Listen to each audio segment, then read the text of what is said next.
Welcome to Recipe to Success, the show where we sit down with entrepreneurs from all different backgrounds to learn more about their journey to success. My name is Humza Zahoor, CEO and founder of Social Awaken. I hope you enjoy this episode. Welcome to another episode of Recipe to Success. Today I'm joined by the infamous Anj PMG. Anj, how you doing, bro? Good. I'm just glad to be here, man. I'm surprised that you called me up for something like this, to be honest. No, thank you for coming on. It's funny because we were talking off camera, and you were just saying, you know, what made you kind of bring me on? And I think maybe you don't realize how much influence you've had over the years on people's lives, and not just the social media era, but generally. Your name holds a lot of weight, and that's why it would be exciting to hear your story, really. So let's go into it. For anyone that doesn't know who you are, for anyone that is the minority, how would you introduce yourself generally? There's a lot of things to introduce. There's a lot. I mean, I'm known initially for the fitness stuff that I've done. I used to own a gym, and I was a personal trainer, celebrity trainer for years, like around about 10 to 12 years. So, and I've been doing these transformations and stuff like that throughout the years. And here we are today in a burger place. It's crazy how everything just changed. Like if I go, shall I start from the beginning? Or yeah, let's do it. Like I started off as a DJ when I was going uni. I accidentally became some sort of a businessman over the years. It didn't happen on purpose. Initially what happened, I started as a DJ.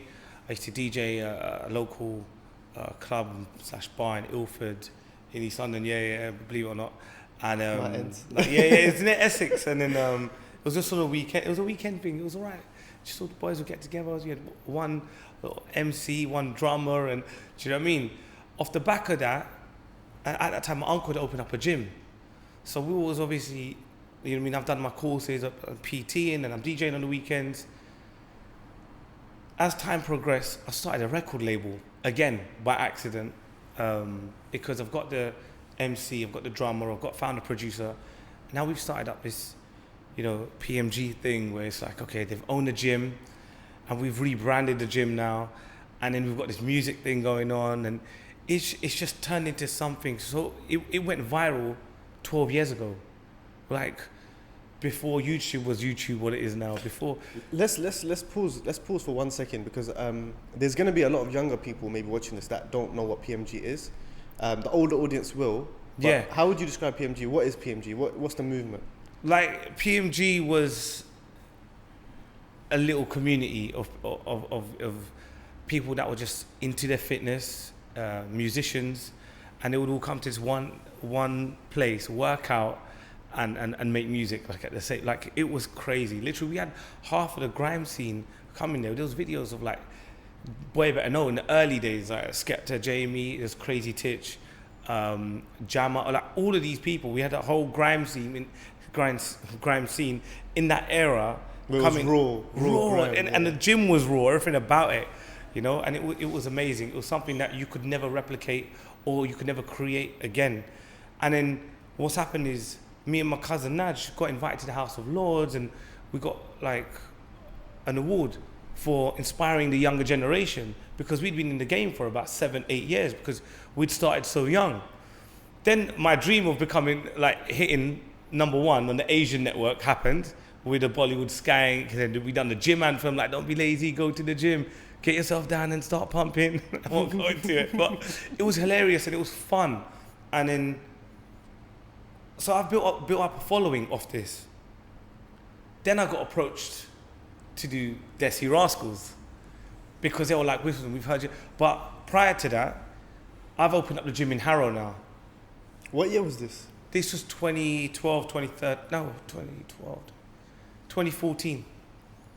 So yeah, I've opened up the gym in Harrow now, and then the other one's expanded to something else.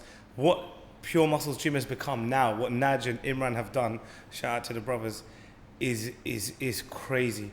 It's going to be one of the best gyms in the UK, because they're still developing it and they're just non-stop. They're just going for it now. Mm-hmm. The branding and the way it's been rebranded. And I think it's very, very important for businesses to just, look back at yourself and say, okay, do we need to rebrand? Are we evolving? You know, I'll be going with the times. So, yeah, it's been a crazy journey for me, and I can't believe I've had so much influence on people. I've helped many people reach their fitness goals. So when I opened up the gym, I had the opportunity to open up a dessert lounge. Okay. Me being a typical Asian, I was like, yeah, all right. So what we're going to do is get everyone fit and then get them having desserts as well. And then they're going to keep coming back and forth. You know, let's do proper business now. You know what I mean? So I had that for a year. Then it got too much. What happened was I still had the label, the record label. I owned a gym in Harrow, had the Desi Rascals going on, dessert and shisha lounge going on. And it was just, I tried to do everything all at once, which was one of the biggest blessings, but it's one of the biggest mistakes as well at the same time. It was all too much. So I pretty much wrapped everything up in 2016. I just sold everything up. And then I went into property instead, just so I could get some residual income in. Something, no stress, no staff, no bit more business. passive, yeah. Yeah, it's just something that I just thought to myself, do you know what? When you've got different business partners in different places and different industries, it just became too much. But I learned so much because off the back of the music stuff, we started a little clothing line as well. And then that did really well. But me and my cousin didn't know to reinvest at the time. We were young. Like, we started this I Go Gym clothing line and it did amazing. What did we do? We took the profit, we went Turkey and had a blast. You created memories though. Yeah, I mean, and that's forever, you know? That is something that I wouldn't change for the world. I don't care. That for me, them memories are worth everything. They're worth millions to me. So that was one of the best intros I've ever heard, definitely. Obviously, there's a lot of things you just tried to kind of cover everything. Yeah, I've just tried to cover everything all in one go. It's quite a lot. It is quite a lot. So let's go deeper into it. So I know that one of the bigger things that came up in your life was Desi Rascals. You mentioned that you got approached, but let's talk about how big that was, because at the time there was no Desi Asian reality show. In the mainstream, at least, anyway. Yeah, we were the first. And not only that, but you were selected to be the face of that show. So how did that happen? So the reason I gave you this whole sort of my whole life story in 3 minutes was because I knew you was going to ask about Desi Rascals. So I'd built up a little bit of a following. And this is why I got approached. Okay. They were like, listen, we've gone around to West London, North London, ask what Desis are good for TV, and your name keeps popping up. So I was like, okay, fine, I'll do the show, you know. And it was such an amazing experience. I've met people like Away, Shmoyle, you know, Prakash, and people like, and I've built friendships for life off the back of that show. I think being one of the first British Asians on a reality TV show was such an amazing experience. And that 5 minutes of mainstream media, it changed my life forever, because it's given me opportunities like what I'm doing now with Cheatmeals and, you know, other things with advertisement and being some so-called influencer on this Asian network as well, you know? It's funny because we were talking off camera and we were saying that, we were talking about, you know, the new generation and the influence that people have online. But I think over the years, you've built real influence and real kind of a real following, a real audience. People really mess with you, and not just online. So they may not even follow you on social media, which if you're not, go follow him. But you know, they know who you are, and and if they hear your name, they know what you represent, which I think is more powerful, really. 100%. Like just being in the game I'm in now, and I've got people coming from Luton, Birmingham, Bradford, Manchester, and they're saying to me, look, we know who you are. We followed you for years. To me, it's not scary, but I just think it's a bit strange the way the world has gone, that someone's been following me, or I've been following them for over 8 years or a decade, that you've been seeing my updates and what I'm up to. You're essentially a celebrity. It's the same feeling. I would never. A celebrity to me is David Beckham. But it's the same feeling when you see David Beckham. You get excited, right? Same way that person that's been following you for a longer period of time than you would have followed David Beckham, they've seen your daily updates. So when they see you in real life, it's like, whoa. Is So Anj. I never saw it like that. Because I do get that reaction at times, and I'm really humbled by it. Do you know what I mean? Like I've never been like, oh, I'm this person and I expect something for free, or I don't have expectations. Do you know what I mean? Maybe because in the past I've been upset so many times as well. So you should never expect things. So you should always work hard for things and pay your way. That's what I believe. You know, and that is one of the major keys to being successful. Because if you've got expectations and you get let down, bro, you end up in a dark place. Do you know what I mean? So yeah, bro, that I'm humbled by all the time, and I think that my thing is that if I can help someone, and this is why I did the PTing, and this is why I still carry on doing diet plans and helping people with their nutrition and stuff like that. I know it's quite cliche talking about that in a burger place, but you know, you do deserve a cheat meal here and there as well. You know what I mean? You got to treat yourself. Loyal cheater. Yeah, straight. But going back to Desi Rascals, I mean, yeah, the work that I got from that, literally, nothing can compare to that. So when you were in that moment, when it was all going on, did you like realize how big it was? Like, did your family realize? Like, did people around I you? realized how big it was when my own school friends started contacting me and saying, bro, can you post this for me? Or like, they were just, some of my close friends were changing a little bit. And I was like, raw, okay, is this what it is? Like, you know, that's when I was like, okay, cool. This is quite big. And then, you know, just, you'd pop out. This is so mad. I swear, I kid you not. You're gonna laugh at this. You'd go outside I'm talking about Harrow, my like local area where I live in Harrow. I'll go out. I'm not gonna say Tesco. Anywhere you'd go, and like people would just come on, Anj, picture right now. You're taking, and you're like, well, I've only done TV for like 5 minutes. You're taking a picture. Well, the show's ended 2 years later, and you're coming out and you're like, so does anyone want a picture? People had forgotten about you straight like after 2 years. You know what I mean? Like it was nice. It was a really good experience, and I think that I wouldn't change that for the world. It's a shame that we didn't do another season.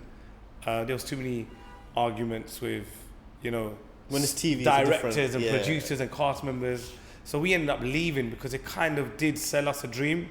I don't want to get too controversial, but you know, it's similar to, like, for example, I know it's a completely different realm, but for example, Top Boy, it was on TV years ago. Yeah. I think they did 1 or 2 seasons. There was only 1 season, yeah. 2 seasons, they did two seasons. Oh, yeah. On Channel 4, and then years later, it got picked up by Drake. And Drake picked up, yeah. Do you see what I mean? So the TV kind of industry is a whole different ballgame, especially even at that time, really. Yeah, we just needed Desi Drake to pick it up again. Yeah. DJ Khaled, like Arab with the beard. Literally just be like, you know what, I really like that show, Desi Rascals. Let me invest in that and bring it back.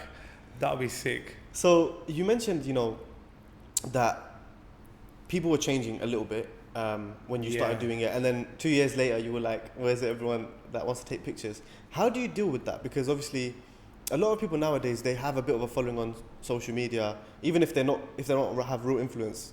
Most people have 1,000 followers or something. Yeah. So how do you deal with? I recently did an interview, because I interviewed a few people as well for another platform, right? I'm not going to big them up. I'm not going to plug them. But the sister that I interviewed was involved in some sort of controversy, and cancel culture is this new thing, right? So it can affect people big time. Not just because now it's a lot more intense. I mean, for me, it was fine because we did music, so I was used to it. Like, you do a track, you do a song, and you get this kind of fame, and then when your song dies out and then your fame kind of goes, you know what I mean? Like, most musicians, to me, have about 3 to 4 years of that really high-end fame and fortune, and then it kind of fizzles out, which is why a lot of them end up depressed after, because they're used to being known or going places and people being around them. So it can affect people mentally. And what's worse, I think, than what I experienced was, it was 5 minutes of TV. It was fine. Like, I mean, I'm glad no one's stopping me when I'm with my family eating and like, yo, brother, can I have a picture of that? I saw you on that show. Do you know what I mean? Like, I've been, you know, awkward situations, bro. So, I think the worst one was when I was just trying to go toilet and someone was like, I was like, brother, I'm in the toilet, like, outside, please, let me pee. Do you know what I mean?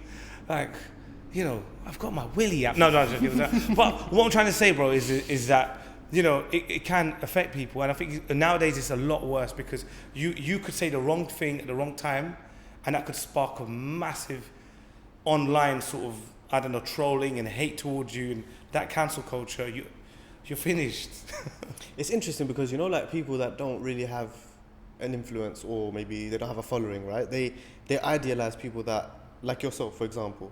And then people that are actually in that bubble, they enjoy it for the moment, but then they also think this is difficult. I think as influencers, you have a big responsibility. If you've got a following, you do have a big responsibility. Especially in this day and age. 100%. I'm not the perfect role model. I can say that hands down. I make mistakes. I think that people should allow, depending on how bad it is though, yeah, but like allow some sort of leeway as well. Do you know what I mean? But I mean, it's almost as if like people assume now that people with influence, they have to live a certain way that they don't make mistakes, which I think is crazy. Yeah, for me, it's like also, why are you pressuring someone to share something? Like, for example, I don't agree with 100 people getting at someone and saying, why aren't you sharing this post? Because now you're changing their maybe they don't want to share something political or political agenda. They're not Sky News. So you can't get at them for not sharing your, maybe they do charity at home. Maybe they do something else. Do you know what I mean? So I lost my blue tick, bro, for saying something about Palestine. No way. So yeah, so I said free Palestine and I lost my blue tick. Really? So, you know what I mean? Like you, I didn't even notice that. This was, but yeah. People do notice the blue tick. What I'm trying to say is that, yeah, it was verified. Yeah. It's a big It's thing. a different group. Apparently you could see stuff that, do you know what I mean? At the end of the day, if you're doing charity work, keep doing it. If you're pushing out what you're pushing out, keep doing it. Stay real to yourself. Yeah, stay real to your cause and what you're fighting for. Do you know what I mean? Like, but I think that in this day and age, you can't offend a group of people. Yeah, you have to be politically correct. You have to, you know, be calculating what you do as well. 100%. So, we spoke about Desi Rascals. We spoke about the journey. I want to know now, going back to the early DJ days. Them days. Because I think the thing that you have in common with the whole story is you were very entrepreneurial. Whether or not you had multiple businesses along the way, but your mind was always thinking, how do we turn this into a business? Do you know what's crazy? Is when I was in year 9, year 10, and I'm just thinking about this now, I was making CDs. I was a CD boy at school. I would burn CDs and sell them, yeah, obviously legally, right? And I was that CD boy, and I was like, yeah, you got the latest So Solid. I'm showing my age now. So Solid Crew or the latest UK garage mixes. I was the CD. I was hustling from school days, from when I was there. Like I would buy and sell stuff from ages ago. So I've always had it in me to be that person. But why? Why do you think that was? Was that to do with your upbringing? Was that because you just wanted to be honest? My parents were always was more like study. They never really pushed me to do business. It's just something that I used to. It's gonna sound so funny, bro. Yeah, I don't know how bad this is gonna look when I look back at this video, but I used to look at like P Diddy and Jay-Z and I want to be like them. I want to have a record label. I want to have that. I want to have this. I don't think there's anything wrong with that. Like, they were my influencers. Like, when I was growing up, they didn't have social media. I just used to watch MTV Base, and I used to be like, yeah, I want to be like that. But then, as I'm growing up and I'm learning, the more followers I had when I was at Desi Rascals, that was the brokest I've ever been. Wow. Yeah, this is powerful stuff, what I'm saying. Say that again, just for people that didn't take that in. The more followers I had, the less money I had. I promise you. Then when I actually started making real money, my followers started decreasing a bit because they didn't want to see me keep pushing this business and throwing in their faces like, come for a burger, come for this, come for that. Like, oh, I'm selling this tea. No one wants to see that. Do you know what I mean? Like, it's really strange because then I've realized, well, okay, having so many followers doesn't mean anything. Real business is done in real time. Everyone's on social media talking about, let's do this. What about your SEO? What about this algorithm? What about getting someone viral? Get an influencer inside. Bro, what about printing off flyers and doing it and letting your local people know that your business is here? What about old school advertising that McDonald's and Coca-Cola still do in the newspapers? People forgot. They forgot the basics on how to do business. And that's what gets to me sometimes. I'm like, having a following doesn't mean, it's automatically going to work whatever you do. Yeah, there was a story about a woman who had like 1 million followers. She sold only 25 t-shirts. Yeah, I remember that actually. Do you remember an article come out on some woman? So it doesn't mean much. It depends how you use it, what content you're creating, the engagements that you're having. There's a lot more to it. Do you know what I mean? Do you think that's part of your success, is that you were able to understand the difference between, because you lived in both sides of the spectrum, like you lived before social media and during, so like you understood, okay, old school ways are still important, and also the new school of way of doing things is also important. I think some people, they dive too much to the right or too much to the left, so maybe that was that middle ground. I think that's what you said. You've hit the nail on the head with that, because I've got the best of both worlds. I grew up at a time where cassettes were still a thing, and CDs, and our lives were hard, no one plays CDs anymore. That's like an old school vinyl to the young kids, and going out there physically getting sales and doing things the way we used to, mixing it with what's new and what the young kids are on now is a very powerful thing you can have within your business. And I think it's very, very important. So you went from selling CDs in year 9, year 10, and then obviously you grew as you went along. Was it the whole P. Diddy, Jay-Z thing that kept you motivated, or was that just initially? 100%. You went out every time I'm watching these guys and I'm like, okay, cool. Then 50 Cent comes out and this whole G-Unit era, and I'm like, raw, this guy's he done the Coca-Cola deal, Like, when am I gonna get? So I would always just constantly think of ideas like, I want to be a part of a brand or something that's so big, like Nokia. Everyone's using my product, but they don't know I'm sitting at the train across them. I'm like, yep, I own that, and I'm just sitting there millions. Do you know what I mean? I've always had that mindset and that mentality where I want to be a part of a brand that's just so huge, so big, so powerful that you can't control it. It's like, well, okay, cool.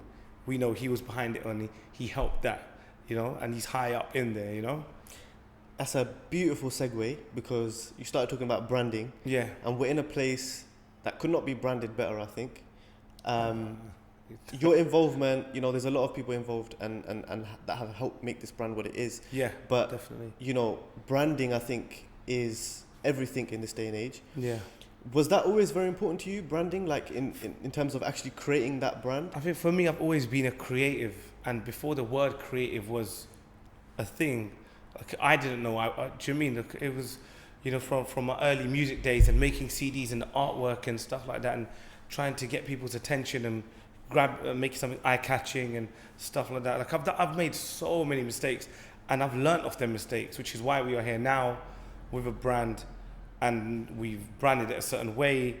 The color scheme and the name and stuff like that is so important, and it does well. It does really well, and it works. And I think it's all down to experience as well. A lot of it is. Like me at 17, 18 years old, I would never ever come out with this kind of idea. Do you know what I mean? In all honesty. But one of the main thing is that fine, the branding's amazing. It's a cool, trendy name. But the product's amazing. When you have an amazing product, you can run with it. You can, I know if someone wants to give me a product and I know that product is good, I could sell all day. But to a certain extent, if the product is amazing, but the branding is not there in this day and age, people may never discover that product and how amazing it is. Again, that's also it works hand in hand. Yeah, what it boils down to is that you need both. Whether you have to get a branding team involved, whether you have to, you need that. That is very, very important in regards to business in this day and age. What does Cheatmeals mean for you? Like, what does it represent?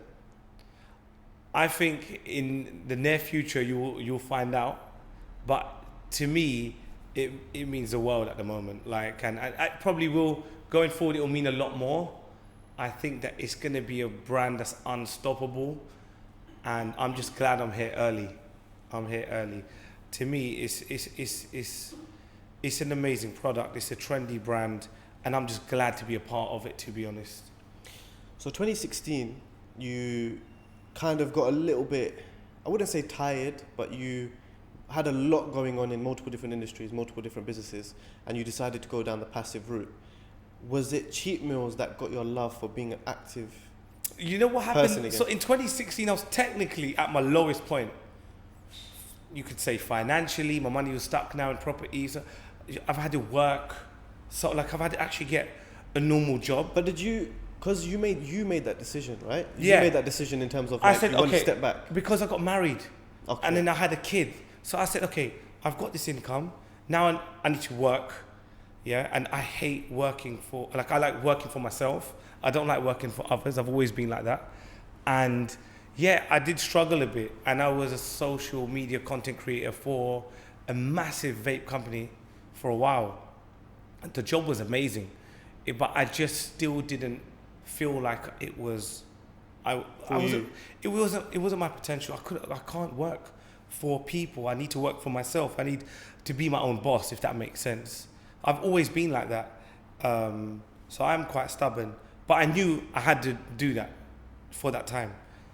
Then I was working at the gym, and a guy I know, I just knew him like, hello, bye. I didn't know. He was like, had an idea. He goes, Anj, on the weekends, why don't you do security? I want to open a security firm. You're good at branding. Can you help me brand it? And so I said, let me see what you've got. He's showing me stuff, and I've gone, listen, this is horrendous.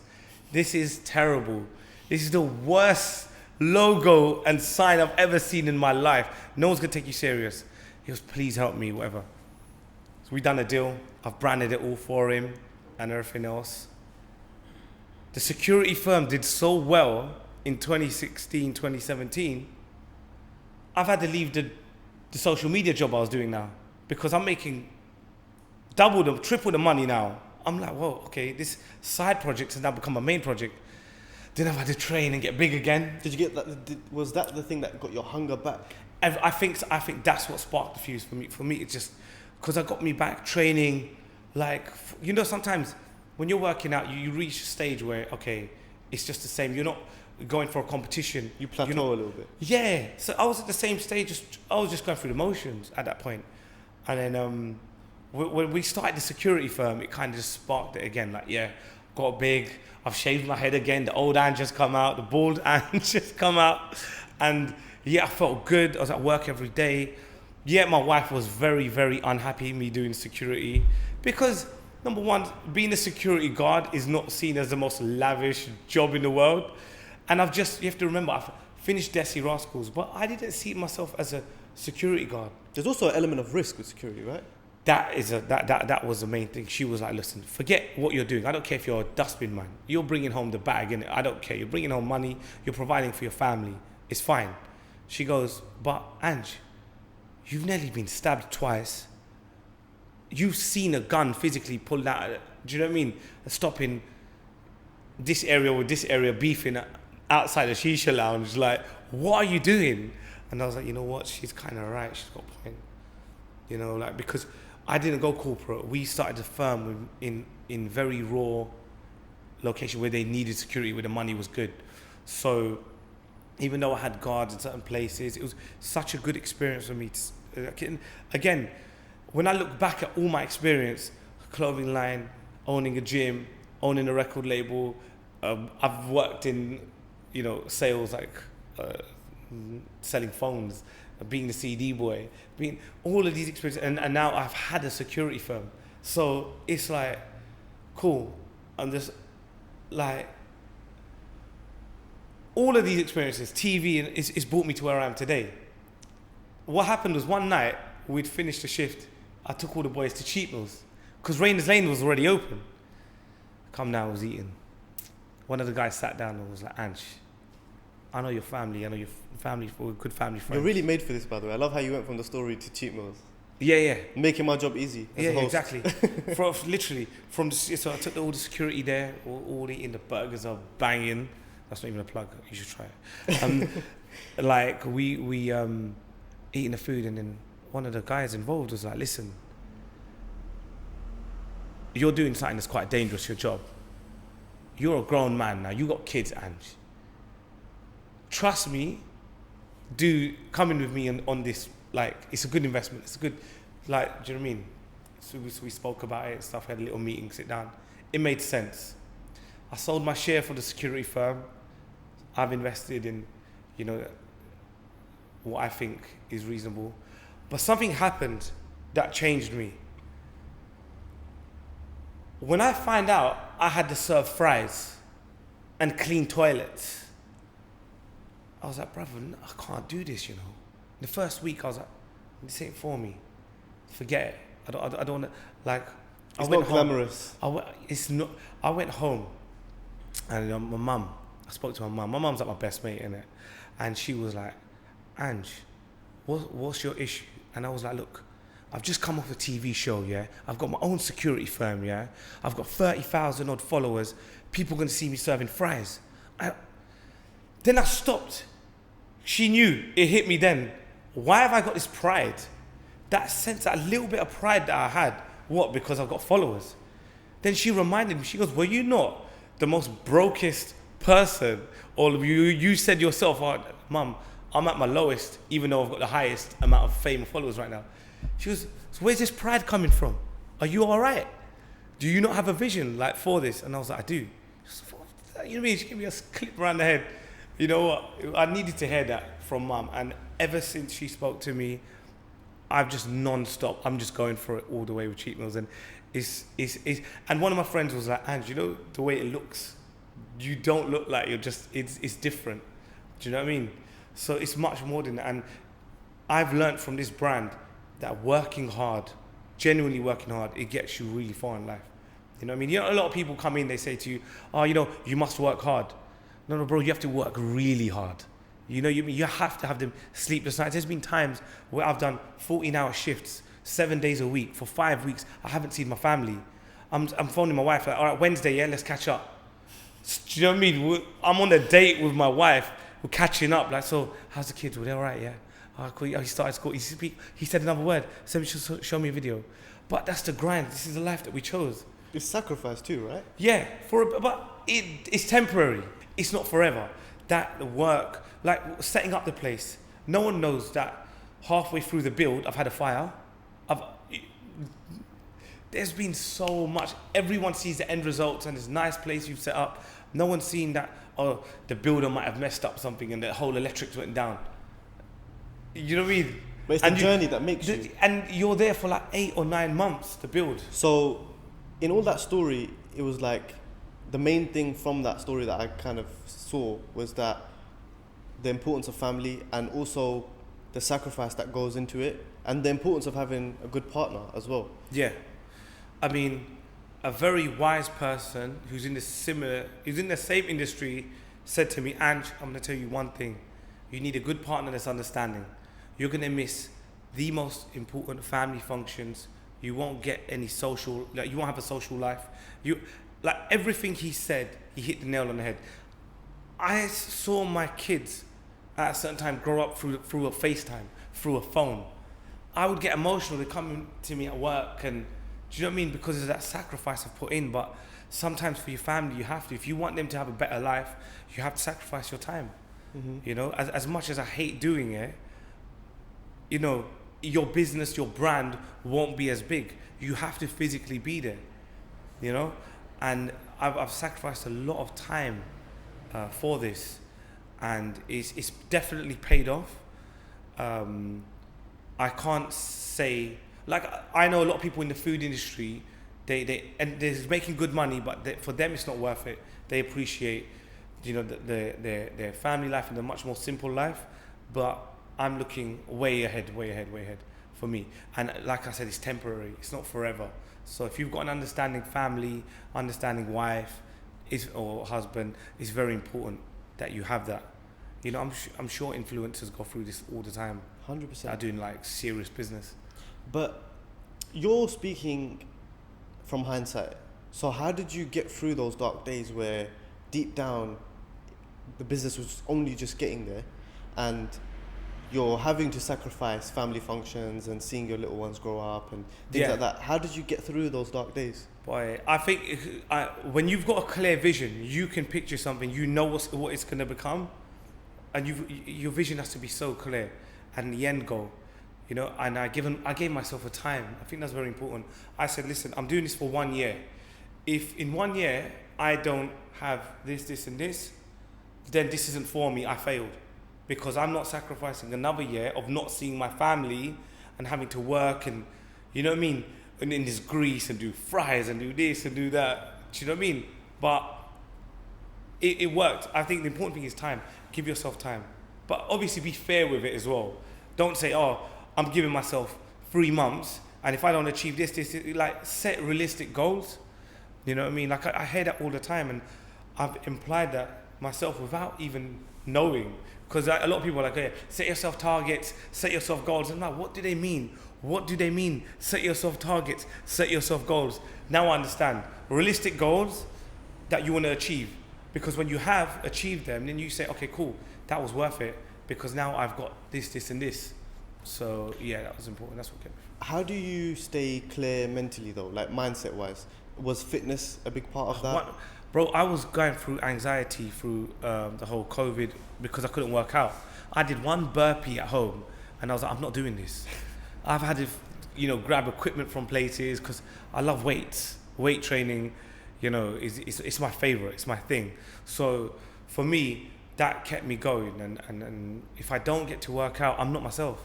I mean, you can ask my staff, the people around me, my business partners. They're like, Anj needs to work out. Like, even if we just say to him, can you go for an hour? Can you go gym? Because you're moody. Like, they know. After I've worked out, I'm buzzing. I've had a pre-work. I'm like, yeah, what do we need to do? All right, cool. Contact this supplier. Contact this person. All right, yeah. Let's go. Let's work. Like, I need fitness in my life. It keeps me going.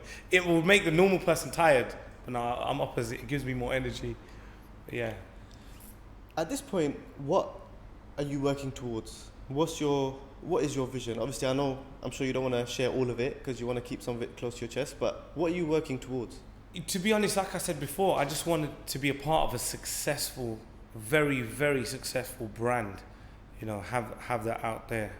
And I want to achieve something where in 10 years, I'm retired and I've got residual income coming in, where it's just like, you know, I've set targets, I set goals, and I've achieved them.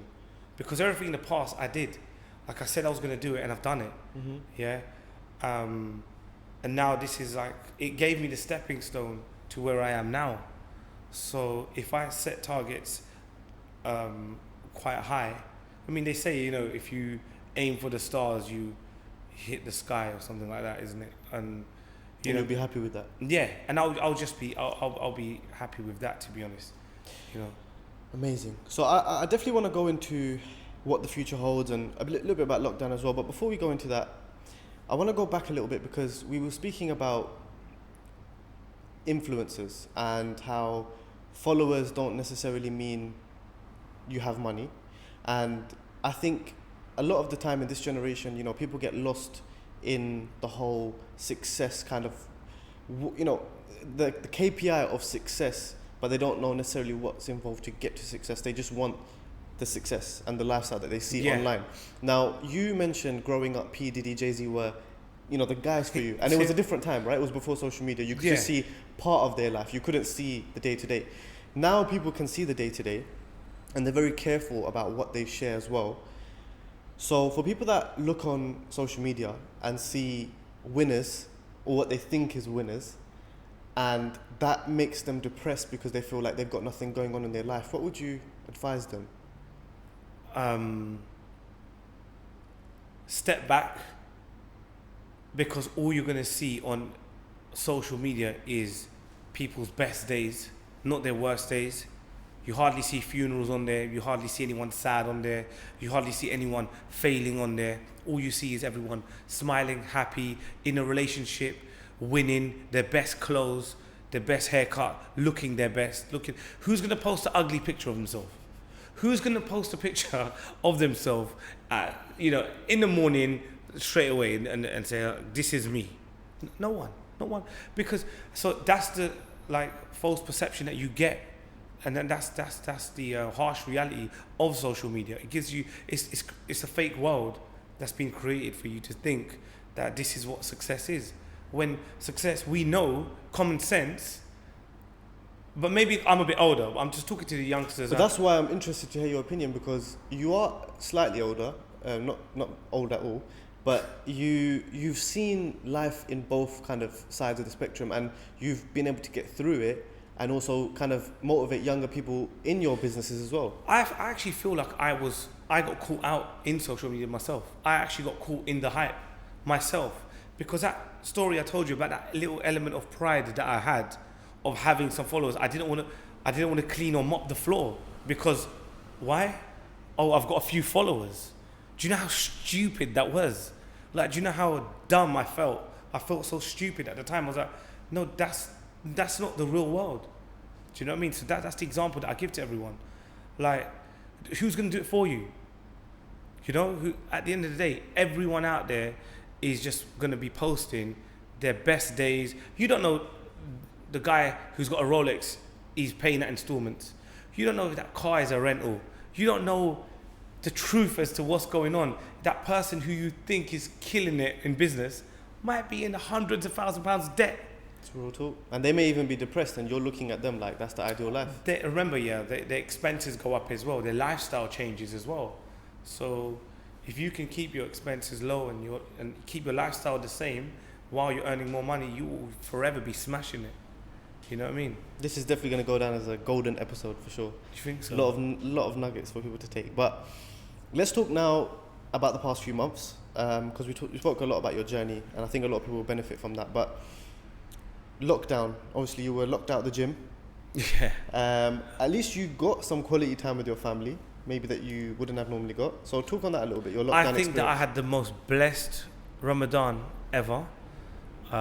It was strange because usually I love going to everyone's houses, seeing my cousins, seeing all my family and stuff, because I'm very family orientated, and family for me is number one. It's more important than anything else.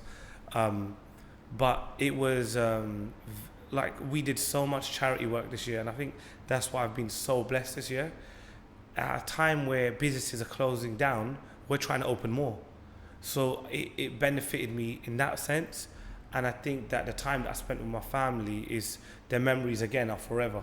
That's worth more than money, more than anything to me. What's your opinion on the landscape of everything that's going on? Because you are growing in a market that is being squeezed right now. Are you worried, or are you just stuck to your vision that I think that I'm very persistent, and I'm just adamant to that we just keep growing the brand. So for me, food is something that is a necessity. It's not a luxury. So we are quite lucky to be in this industry where you need to eat. I think that three things that you need is property, which is a good industry, clothing, you need clothes, and food, you need food, you need to eat. So with these industries, you can't really go wrong in terms of business. You can have dips, but it will always level up. Yeah, it will depending on your product again. So many clothing lines out there. I've told you the story of my clothing line that I've had, and I've just got the profits, and I haven't reinvested. But you learn from these experiences at the end of the day. And yeah, it's a pandemic. I don't have the right answers because our government doesn't have the right answers right now. Do you know what I mean? They're giving us curfews and saying 10 p.m. because Corona comes out at 10 p.m. Do you know what I mean? So not one person will have the correct answer. All we can do is try to stop the spread at work, have the staff having the correct, gear on and PPE. But, all we can do is follow what the government tell us to at the current time. Did you have any experiences in lockdown where you just thought, this is a mad idea? Because, one of the things that I noticed was during lockdown anyway, when we was actually stuck at home, we had more time and to just think freely. So did you have any exciting things that you thought about? During lockdown, I haven't told no one this. I don't want no one to steal the idea, but I've been working with the app developer. We've created an app now where I could just train you at home, put it that way. So it's just more, it's a fitness related app. I won't say too much about what it is. But the idea is there and the investment is now going forward and we'll push it for that. So I look forward to that as well. Yeah, it's just something on the side. Again, it could be something on the side that turns big, like how the security firm done well for us. So these little investments. Don't you feel that sometimes the projects that you see as side hustles at the beginning, organically, because you don't put pressure on that idea, it almost blows up anyway? I think it's because you find it fun. There's again no pressure. You find it fun, and it's just something that you just want to. You're passionate about it as well.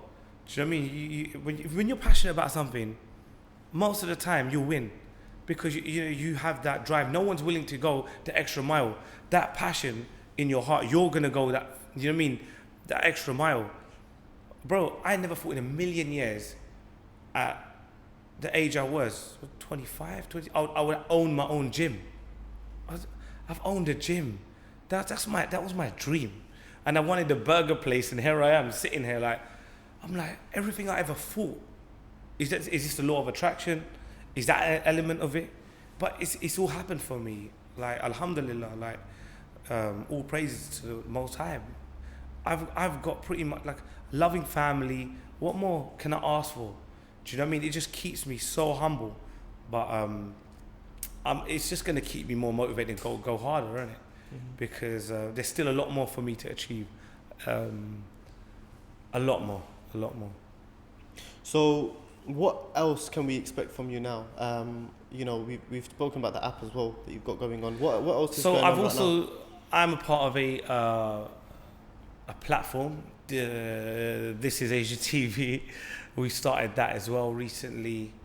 There's a few things going on. What is This is Asia TV? So This is Asia TV is a platform that we've started with a few brothers because we're just unhappy the way British Asians are seen in mainstream media. We get seen as comedians. We get seen as just radicals. I think it's unfair that the only people to have crossed over was literally three or four people, be it the likes of, I said this earlier as well in another interview, be it the likes of Jay Sean, MIA, mm-hmm. Apache Indian.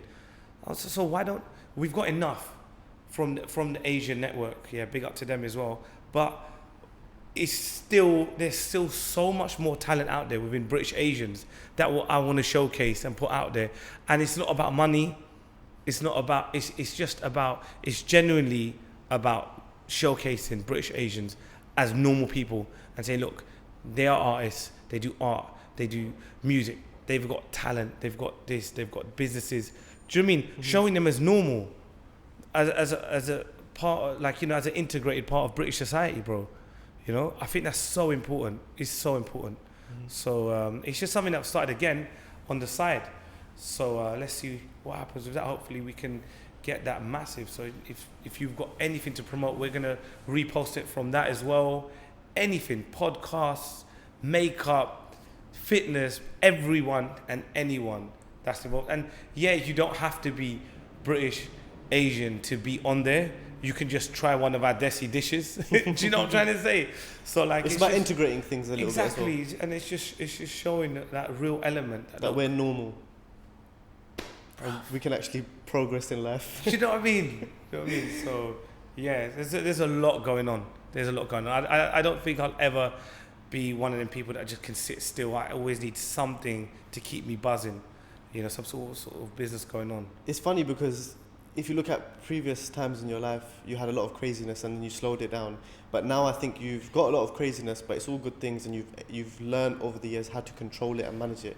It's more calculated. Someone said to me, Anj, you're like a wild, this wild guy that you just need to be just controlled a little bit, because you're like that bullet that just doesn't stop. And he hit the nail on the head as well. He was like, if you just do this the right way, you trust me, you've got something there. I don't see it, I just see it as, It's just Anj. I'm just being me. I'm just, running a shop or, or starting a platform. And, for me, it's just, I've got so many ideas. It just, creativity never stops. It can never stop. You can never stop being creative. I think that every person should access some form of creative element. You know what I mean? Well, I don't care even if you have to draw a picture. Do it. Do you understand? Or, don't draw anything too dodgy, but...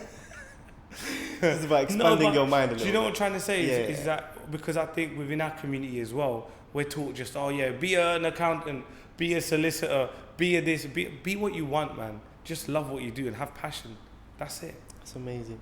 It sounds like you've become seasoned over the years and just owned your skills. But I'm going to throw you off a little bit. Yeah, go on. If you had any superpower, yeah, what would it be? How to be invisible, bro.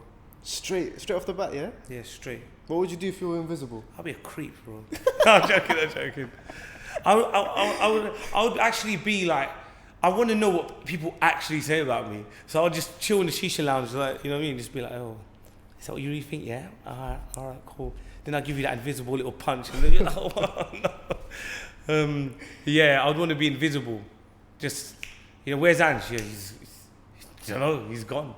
You know what I mean? I'm just hide away from everyone for a little while and then just come back. Yeah, that would be my superpower. That was a good answer. So, Anj, honestly, thank you so much for coming on. Thank you. I think it's been such a great episode. I think everyone's going to love this one. For anyone that wants to follow all the exciting things that you got going on, what's the best place to support you? Everything's on @Anj PMG, ANJ PMG. On my Twitter and my Instagram, that's where it's at. Make sure you come see me, grab a burger from Cheatmeals. Before we wrap up, let's quickly talk about the branches so people know as well of Cheatmeals. Yeah, so there's Harrow, Rainers Lane, so there's like 2 in Harrow. This one's Bournemouth, and in 2 weeks we've got Ealing opening. So yeah, excited about that. Yeah, so we've got Ealing. It's going to be crazy. There are a few more in the pipeline. I can't say too much, as usual. You know how it goes. Perfect. No, thank you so much. I really appreciate you coming on. For everyone that is watching on YouTube, be sure to subscribe. We've got a lot more content coming out as well. If you're listening to this on Spotify or podcast, be sure to follow. And I hope you all enjoyed this episode.